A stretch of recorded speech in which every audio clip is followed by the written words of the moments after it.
Introduction to components. Measurement of cement expansion. Disassemble the cement expansion mold.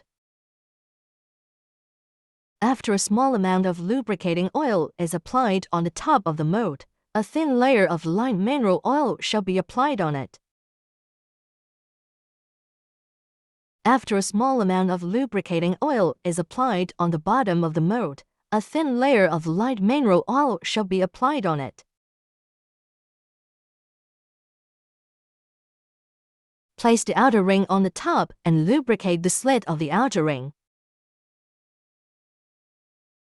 Place the inner ring on the top and scrape off the excess lubricating oil.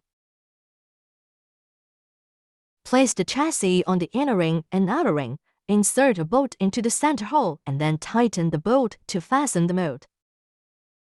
Make sure that the outer ring of the mold can rotate freely and adjust the large hole close to the slit of the outer ring. Place the mold in the drying oven and preheat it to the test temperature. After the mold reaching the test temperature, pour cured cement slurry into the mold.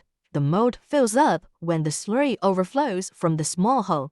If the fluidity of the slurry is too poor to make it fill in freely, users shall use a modified injector to inject the slurry into the mold through the large hole. Immediately measure the mold with a micrometer and then put it into an atmospheric water bath for curing.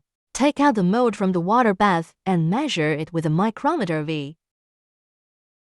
Calculate the percentage change of the cement circumferences according to APA standard. Measurement of cement shrinkage. When testing the shrinkage performance of the cement, users shall lubricate the spacer and put the parallel end of the spacer at the slit of the outer ring.